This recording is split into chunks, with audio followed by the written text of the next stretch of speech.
The biological nightmare discovery. The research vessel Pioneer's Edge drifted silently through the void, its hull gleaming under the pale light of distant stars. Dr. Sarah Chen pressed her face against the observation deck's reinforced window, watching the blue-green planet rotating slowly below them. Kepler 442 bits looked peaceful from orbit, its swirling clouds and vast oceans promising secrets that had drawn her team across 37 light-years from Earth. "Beautiful, isn't it?" Captain Jake Morrison's voice broke the silence as he joined her at the viewport. His weathered hands clasped behind his back, the veteran explorer studied the world with practiced eyes. After 20 years of deep space missions, Jake had seen dozens of worlds, but something about this one felt different. "More than beautiful," Sarah replied, adjusting her tablet to show the preliminary atmospheric readings. "The oxygen levels are remarkably similar to Earth's. 21%, almost exactly." She shook her head in wonder.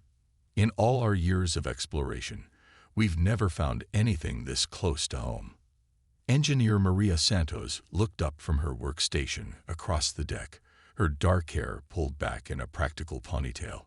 Tools and diagnostic equipment surrounded her as she maintained the ship's atmospheric processors.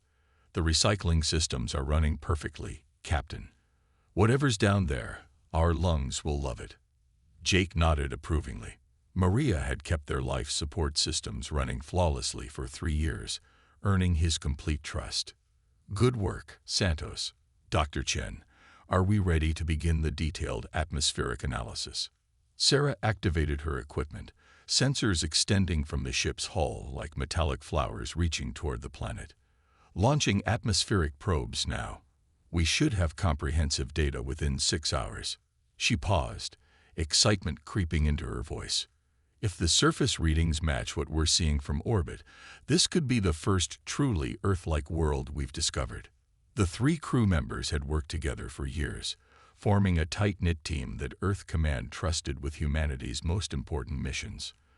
Their ship, though small, carried the most advanced scientific equipment available, designed specifically for biological and atmospheric research on distant worlds.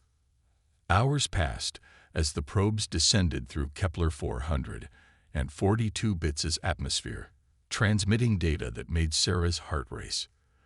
The readings were extraordinary. Not just oxygen, but nitrogen, carbon dioxide, and trace gases in proportions that seemed almost impossibly perfect for human life. "Captain, you need to see this." Sarah's voice carried an edge of disbelief. "The atmospheric composition isn't just similar to Earth's, it's nearly identical, down to the parts per million." Jake moved to her station, studying the scrolling data. "That's impossible. What are the odds of finding exact atmospheric twins?" "Astronomical," Sarah admitted. "Unless—" She trailed off, a new theory forming in her mind. "Unless what, Doc?" Maria asked, abandoning her maintenance work to join them. "Unless life evolved here under similar conditions to Earth. The oxygen-nitrogen balance, the trace gases, they all suggest a biosphere remarkably similar to our own." Sarah's excitement was infectious. "We could be looking at parallel evolution on a planetary scale." Their conversation was interrupted by a sharp beeping from the ship's sensors. Maria rushed to her console, her expression shifting from curiosity to concern. "Captain, we got company. Large vessel approaching from the outer system. Unknown configuration." Jake immediately activated the main display, showing a sleek ship unlike anything in Earth's databases. It moved with purpose, closing the distance between them with impressive speed. "Any response to our standard greetings?" "Negative, sir. But they're scanning us. High energy beams. Very sophisticated." Maria's fingers flew across her controls. "I'm detecting multiple probe signatures. They're conducting some kind of detailed analysis." The alien vessel was beautiful in its strangeness. Flowing curves and crystalline structures that seemed to shift and change as it moved. It dwarfed the Pioneer's Edge, easily 10 times larger, with propulsion systems that left no visible exhaust trail.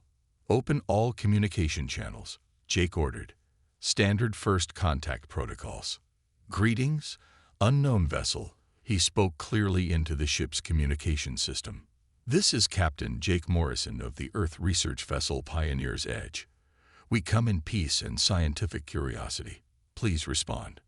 Long minutes passed in silence before the alien ship's response came, not through their communication systems, but through a direct transmission that somehow bypassed their standard receivers. The voice that emerged from their speakers was melodic, almost musical, with subtle harmonics that suggested a very different vocal structure. Greetings, beings from the world called Earth. We are the Zephyrian Scientific Collective. Your presence in this system has been noted. The translation was perfect, suggesting advanced linguistic analysis capabilities. Sarah stepped forward eagerly. This is Dr. Sarah Chen, xenobiologist.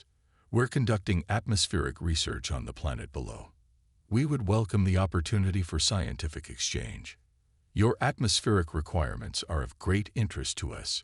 The alien voice responded. We request permission to conduct biological assessment of your vessel and crew. This is standard protocol for first contact situations. Jake exchanged glances with his team. The request seemed reasonable, even scientifically valuable. Permission granted. We're equally interested in learning about your biology and homeworld. The scanning began immediately, energy beams that passed through their ship's hull, as if it weren't there, analyzing everything within. Sarah watched her instruments with fascination as the alien technology examined their life support systems, atmospheric composition, and even their biological signatures. They're incredibly thorough, she murmured. Look at these energy patterns. They're analyzing everything down to the molecular level. Maria monitored their ship's systems carefully. All systems nominal. Whatever they're using for scans, it's completely non-invasive. No interference with our equipment. The scanning continued for 20 minutes before suddenly stopping.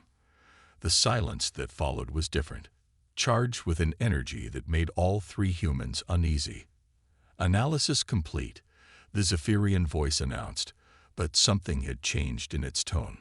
Where before there had been curiosity and scientific interest, now there was something else. Surprise, perhaps even alarm. We thank you for your cooperation. The voice continued, but it was speaking faster now, with less of the measured cadence from before. We must conclude our interaction and return to our homeworld immediately. Wait, Sarah called out, confused by the abrupt change. We've learned so much about your scanning technology. Perhaps we could share our own atmospheric data from the planet below. That will not be necessary.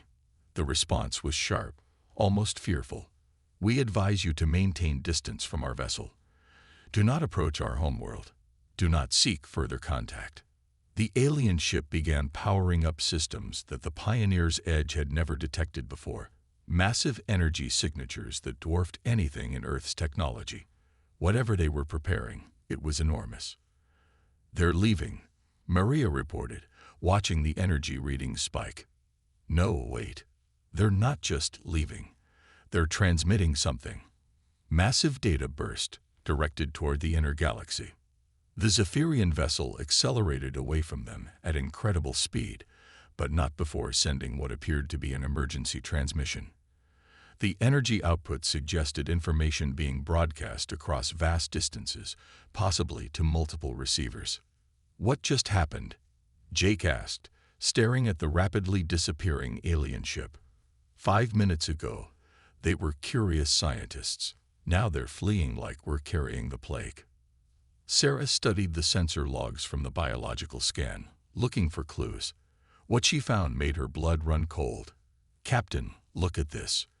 Their scans focused heavily on our atmospheric systems, not just the ship's life support, but our respiratory biology.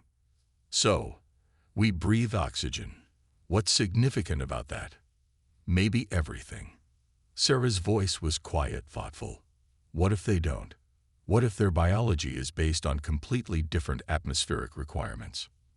Maria looked up from her console, where she was tracking the alien ship's transmission. Doc, if that's true, and they just discovered we live and breathe oxygen. She paused, understanding dawning. They might think we're dangerous. More than dangerous, Sarah realized. Pieces of the puzzle falling into place. If their biology can't tolerate oxygen, they might think we're living chemical weapons. Our entire atmosphere, our blood, our very existence could seem like a biological nightmare to them. The implications hit all three of them simultaneously. The Zephyrian emergency transmission wasn't a scientific report. It was a warning. A warning about the oxygen-breathing monsters they had just encountered. Jake activated long-range sensors, scanning the space around them. What he found confirmed their worst fears. Multiple ships approaching from the inner system. Large ones. Military configurations, if I had to guess. How many? Sarah asked, though she wasn't sure she wanted to know. 12, 15, 23 and counting. Jake's voice was grim. They're not coming to chat, people. Whatever that scan told them about us, they've decided we're a threat that needs to be contained. The Pioneer's Edge suddenly seemed very small and very alone, orbiting a distant planet while an alien fleet assembled to deal with what they perceived as a biological horror. 3 humans, breathing the very air that might have doomed their species to be seen as monsters among the stars. So what do we do now, Captain? Maria asked, her hand steady despite the magnitude of their situation. Jake stared at the approaching fleet, then at his crew, his friends who had followed him across the galaxy in the name of science and discovery. Now we prove we're not the monsters they think we are, and we better do it fast, because I have a feeling they're not coming to talk. The first phase of humanity's most important first contact was about to begin, built on a foundation of biological misunderstanding that could determine the fate of both species. The misunderstood war. The Zephyrian fleet emerged from hyperspace like a swarm of angry hornets, their crystalline ships catching the light of the distant star and reflecting it in dazzling patterns. 27 vessels of varying sizes arranged themselves in a perfect sphere around the Pioneer's Edge, their weapon systems charging with energy signatures that made the human ship's sensors scream warnings. They're not taking any chances, Maria reported, her voice tight with tension. Full military formation, overlapping fields of fire. If they wanted to destroy us, we'd already be space dust. Captain Jake Morrison studied the tactical display with growing unease. The alien ships maintained perfect distance from each other, their formation suggesting centuries of military experience. They're containing us, not attacking. That's something, at least. Dr. Sarah Chen worked frantically at her station, analyzing the energy patterns from the alien fleet. Captain, I'm detecting atmospheric leakage from several of their ships. Whatever they breathe, it's not oxygen. The spectral analysis suggests chlorine compounds, sulfur-based gases. The implication struck Jake immediately. If they breathe chlorine and we breathe oxygen, then to them we're. He paused, the full horror of the situation becoming clear. We're walking chemical weapons. The communication system crackled to life, the melodic Zephyrian voice now carrying undertones of fear and authority. Vessel from Earth, you will maintain current position and make no hostile movements. Any attempt to approach our ships or activate unknown systems will be considered an act of biological warfare. Biological warfare. Jake activated the communication system, his voice carefully controlled. This is Captain Morrison. We are peaceful researchers. We pose no threat to you or your people. Your very existence is a threat. The response came from a different voice, deeper and more militaristic. I am Fleet Commander Vexhive of the Zephyrian Defense Force. Our analysis of your biology reveals that you are constructed as living weapons designed to poison worlds with your toxic atmosphere. Sarah stepped forward, her scientific training overriding her fear. Commander Vexhive, there's been a misunderstanding. We evolved naturally on our homeworld. Oxygen is our natural atmosphere, not a weapon. Impossible. The commander's voice carried absolute certainty. No natural evolution could produce beings that carry such deadly toxins within their bodies. Your blood streams with concentrated oxidizers. Your exhalations release poison gas. You are abominations created for war." The accusation hung in space between the fleets like a blade. Jake felt the weight of speaking for all humanity. "Commander, we're not weapons. We're explorers, scientists, people who dream of finding friends among the stars. Our biology is different from yours, but that doesn't make us monsters." "Monsters." Commander Vexay's voice rose. "You underestimate your own horror. Our scientists estimate that a single one of your kind could contaminate an entire Zephyrian city simply by breathing. Your presence on any of our worlds would mean death for millions." Maria had been monitoring the alien communications, her engineering background helping her decode their technical discussions. "Captain, they're not just afraid of us. They're terrified. Their internal communications are filled with references to the oxygen plague and the breathing death." Sarah's mind raced, trying to find a way to bridge the gap between two radically different biologies. "Commander Vexai, may I speak with your chief scientist? Perhaps we can find a way to demonstrate that our differences are natural, not engineered." Silence stretched for long minutes before a new voice joined the conversation, higher-pitched and more cautious than the military commander. "I am Chief Biologist Keth Moore. Your request to speak with our scientists is unusual for a biological weapon." "Because I'm not a weapon," Sarah replied earnestly. "I'm a scientist, just like you. I study life in all its forms, trying to understand how different worlds can create different solutions to the same problems." Keth Moore's response revealed curiosity warring with fear. "Your atmospheric readings suggest you require nearly pure oxygen concentrations. Such an environment would be instantly fatal to any Zephyrian. How do you survive such toxicity?" "The same way you survive in your atmosphere," Sarah explained patiently. "We evolved on a world where oxygen was abundant. Our blood carries it to our cells. Our lungs process it. Our entire biology is built around it. To us, it's not toxic. It's life itself." "But the reactivity," Keth Moore protested. "Oxygen is one of the most corrosive substances in the known galaxy. It destroys everything it touches, breaks down molecular bonds, causes violent oxidation reactions." Maria suddenly understood the depth of the misunderstanding. "That's exactly what it does in our bodies. We use oxygen's reactivity to power our cellular processes. What you see as destruction, we see as energy production." The revelation seemed to shake the Zephyrian scientist. You use the destruction itself as fuel. That's impossible. No biological system could control such reactions." "Yet here we are," Jake said simply. "3 humans, breathing oxygen, living proof that impossible things happen every day in this galaxy." But before the scientific discussion could continue, warning alarms began blaring throughout the Zephyrian fleet. Commander Vexay's voice cut through the communications with military precision. "Unknown vessels approaching from the outer system. Energy signatures consistent with your Earth technology." The Pioneer's Edge immediately activated its long-range sensors, confirming the commander's report. "Those are Earth defense ships," Jake realized. "The emergency beacon we launched must have reached them." "This changes everything," Vexay declared. "We cannot allow your poison-breathing reinforcements to enter this system. Prepare for defensive action." "Wait," Sarah called out desperately. "They're not poison brothers to us. They're people.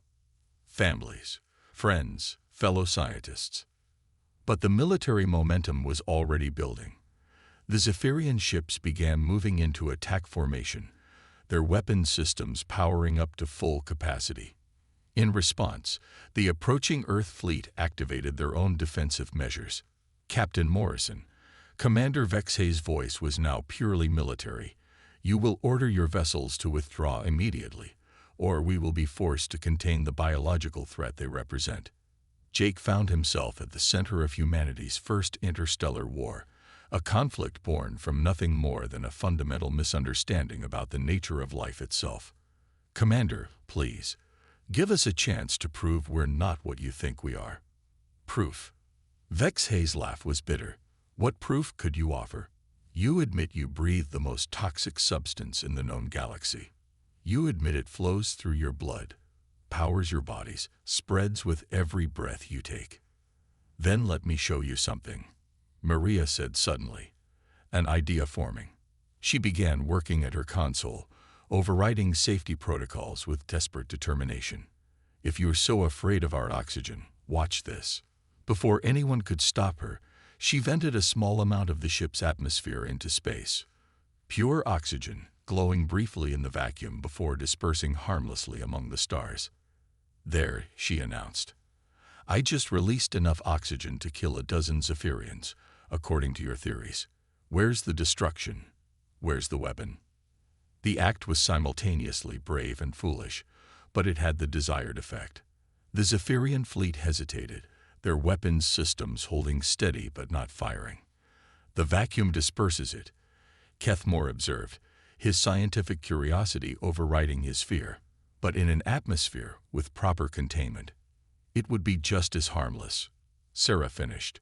Commander, Chief Biologist, you're thinking of oxygen as a weapon because you've never seen it used as a tool for life. But that's exactly what it is, a tool that evolution crafted over billions of years to power complex biological systems. The approaching Earth fleet was now close enough to see on visual displays. Their familiar ship designs a stark contrast to the flowing Zephyrian vessels. Both fleets hung in space, weapons ready, waiting for someone to make the first move. Your reinforcements are within weapons range, Vexai announced. This is their final warning. Jake made a decision that would echo through history. Instead of ordering retreat or preparing for battle, he did something unprecedented. He opened communication channels to both fleets simultaneously. This is Captain Jake Morrison of the Pioneer's Edge, speaking to both Earth Defense Command and the Zephyrian fleet. We are about to fight the first interstellar war in human history over a misunderstanding that could be resolved with a simple conversation. Jake, what are you doing? The voice of Admiral Patricia Stone crackled through from the Earth fleet. Our long-range sensors show you're surrounded by hostile vessels. They're not hostile, Admiral. They're scared. They think we're biological weapons because we breathe oxygen. And honestly, if I breathed chlorine and met something that exhaled what I considered poison gas, I'd be scared too. Commander Vexay's voice was sharp with suspicion. You admit to being weapons. I admit to being different, Jake replied. Just like you're different from us. But different doesn't mean enemy. What happened next surprised everyone. Chief Biologist Kethmore spoke directly to Admiral Stone, his voice carrying scientific curiosity rather than military fear. Admiral Stone, may I ask about your homeworld's atmospheric composition? 78% nitrogen, 21% oxygen. Trace gases, Stone replied, confused by the question. And you all breathe this atmosphere. It powers your biological processes. Of course, it's the air we breathe, the environment that shaped us. A long silence followed as the Zephyrian scientist processed this information. When he spoke again, his voice carried a note of wonder. Commander Vexai, I believe we may have encountered something extraordinary, not a weapon, but a completely different path of evolution. The war that had seemed inevitable moments before began to transform into something else entirely. The first steps toward true understanding between two species who had evolved to breathe different airs, but shared the same desire to explore and understand the universe around them. Stand down weapons. Vexai ordered his fleet. All ships, stand down. Earth fleet, hold position. Jake called to Admiral Stone. I think we're about to make history. And in the space between two fleets, with the blue-green planet turning silently below them, the first real conversation between humans and Zephyrians began. A conversation that would change both species forever.